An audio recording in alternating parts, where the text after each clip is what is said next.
talk a lot about why moving abroad is really great, but I don't talk a lot about why moving abroad is kind of tough. So today's one of those days. I'm going to talk about it. My name is Zach. I moved abroad 7 months ago with my family, and since then I've been basically full-time parenting. My wife is in a master's program, and so she spends a lot of time working on that, and I am the full-time caretaker as a result.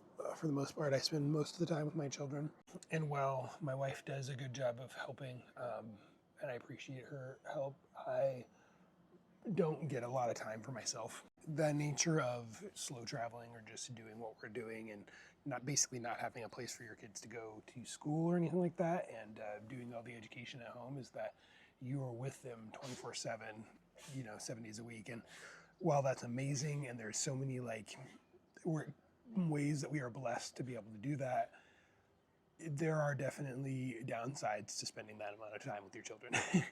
There are also difficulties of spending that amount of time with your spouse.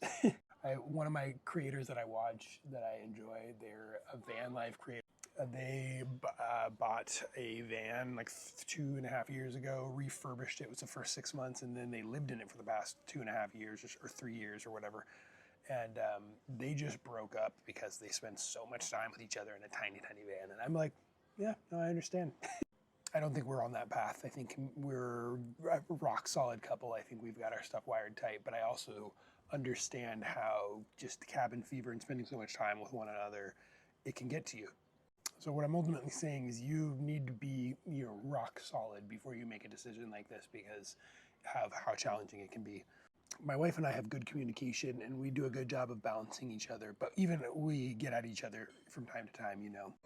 There are ways that I could be showing up for her and the family more in general, and I am barely showing up for myself most of the time. So I think that's one thing that you just need to consider when you're making a move like this is that you need to figure out ways to make time for yourself because they won't be given to you in the same way that sometimes it is in your normal life, like because you're just constantly sardined with your family and ways that you hadn't been living like before. You just have to start making concessions and working out systems that make sense. So yeah, just be aware that you have to plan in ways that you never expected to, and that's just part of the new lifestyle that you live.